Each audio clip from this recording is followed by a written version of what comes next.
रामकृष्ण हरी माऊलींनो, सर्वांना गौरीचा नमस्कार। तर कसे आहात सर्व?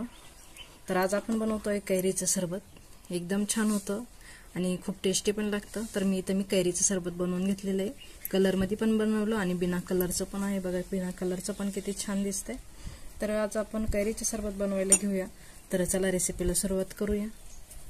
आज आपण बनवूया कैरीचं सरबत। तर बघा इथं कैरी मी एकदम हिरवी आणि एकदम ताजी कैरी घेतलेली आहे।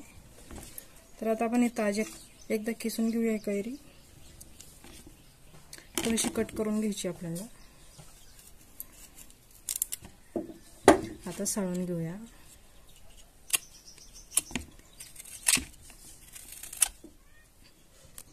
इथे आपली कैरी किसून झालेली बघा। आता आपण साळून झालेली, आता किसून घेऊया। आता इथे आपली कैरी वरून साळून झालेली आहे। आता आपण किसून घेऊया तिला।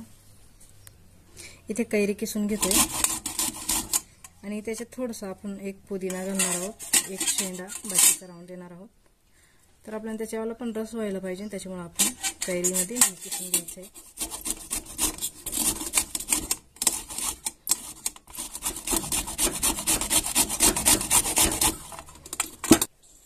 इथे आपल्याला कैरी किसून झालेली आहे। आता आपण याच्यात थोडंसं काळं मीठ घालून घ्यायचंय।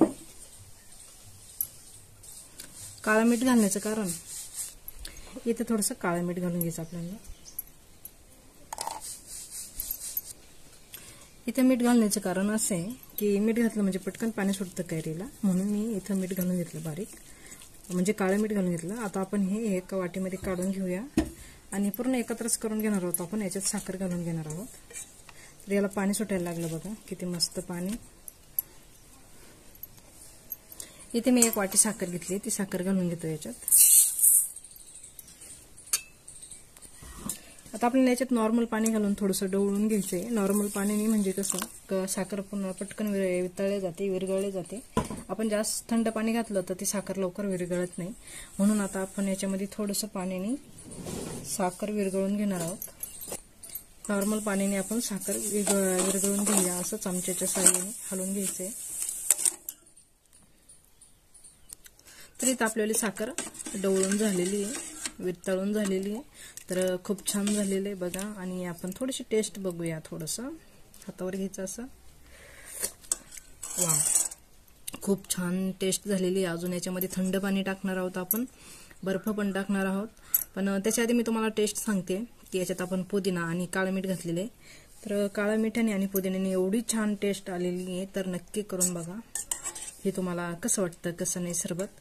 आणि व्हिडिओ पूर्ण शेवटपर्यंत बघा, अजून आपल्याला त्याच्यात काही करायचं आहे ते पुढचं करणार आहोत। आणि व्हिडिओ चॅनलवर जर नवीन असेल तर नक्कीच सबस्क्राईब करा, लाईक करा, शेअर करा। त्याचबरोबर बेल बटन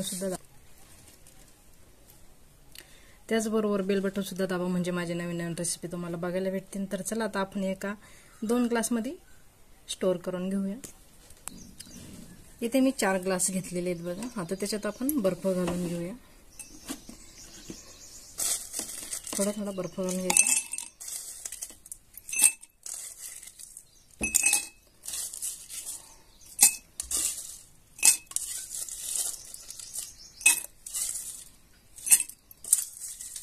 बाकीचं राहिलेलं थंड पाणी याच्यात घालून द्यायचं। आता आपण हे ग्लास भरून घ्यायचे आहेत, गाळून घ्यायचं सरबत। आणि ज्याला पण कैरी पाहिजे असेल खायला तर त्याच्यात आपण कैरी टाकून घेऊ शकतो।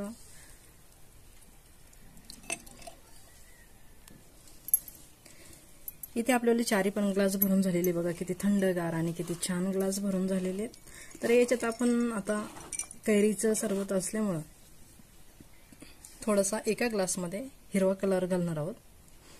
तर फ्रूट कलर आहे, तर मी इथं ही कलर घेतले, तो घालून घेऊया। इथे बघा मी थोडासा कलर घेतलेला आहे, तो घालून घेतोय।